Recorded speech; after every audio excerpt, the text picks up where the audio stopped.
The evening had the kind of effortless charm you see in glossy lifestyle photos. Golden lanterns drifted gently overhead on the rooftop terrace of our new apartment, and a mellow saxophone riffed through the speakers. People laughed, glasses chimed, and the whole place glowed warm and inviting. I was behind the outdoor bar mixing drinks, cracking jokes with a few longtime friends when I heard her laugh. Clara's voice rose above the murmur of conversation, bright and unmistakable. She stood in a circle of women, wine swirling in her hand, cheeks warm from attention. Then, tilting her head with that familiar theatrics she loved, she announced loudly, $20 and he's yours. She pointed at me like she was putting a toy on clearance. The group erupted in laughter. But underneath it I caught the flickers, the stiff smiles, the awkward darting eyes, the unspoken that was too much. Clara always enjoyed the spotlight. Her charm used to be magnetic. Lately, though, her playful teasing had become sharper, cutting. I was the punchline she returned to again and again, and tonight she had a full house to perform for. She lifted her glass, expecting the usual applause. My hands tightened around the cocktail shaker. I forced a chuckle, the familiar reflex of someone who's learned to swallow embarrassment. But not everyone brushed it off. From across the terrace, Julian watched. He was a quiet man, measured, composed, carrying the kind of confidence that didn't need to be shown off. Without rushing, he slipped a hand into his coat and pulled out a thick stack of bills. He thumbed through them slowly, each crisp note flipping like a metronome in the suddenly thick air. Conversations died mid-sentence as he walked up to Clara. He set the money beside her half-finished rose. 200, he said in an even tone. Let's raise the stakes. I'll take him. A ripple went through the crowd. Clara's face drained, her smile collapsing at the edges. Julian, seriously, she sputtered. It was just a joke.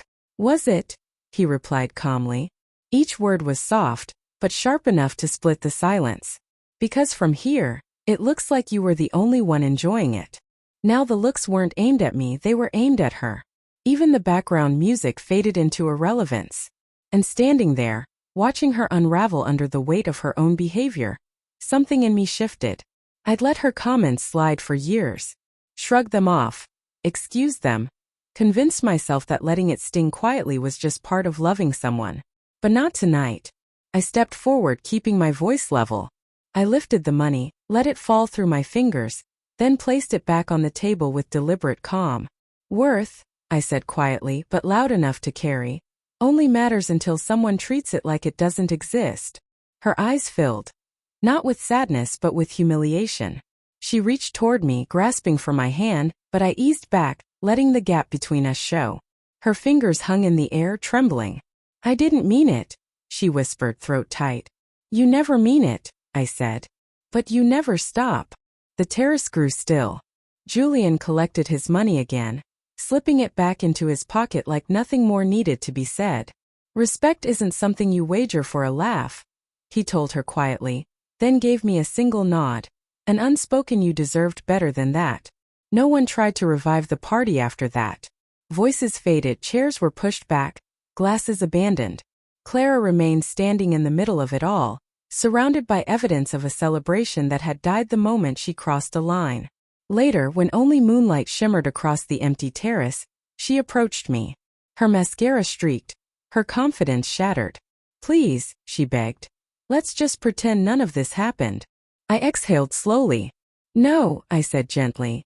Because you pretend too much. And I pretend it doesn't hurt.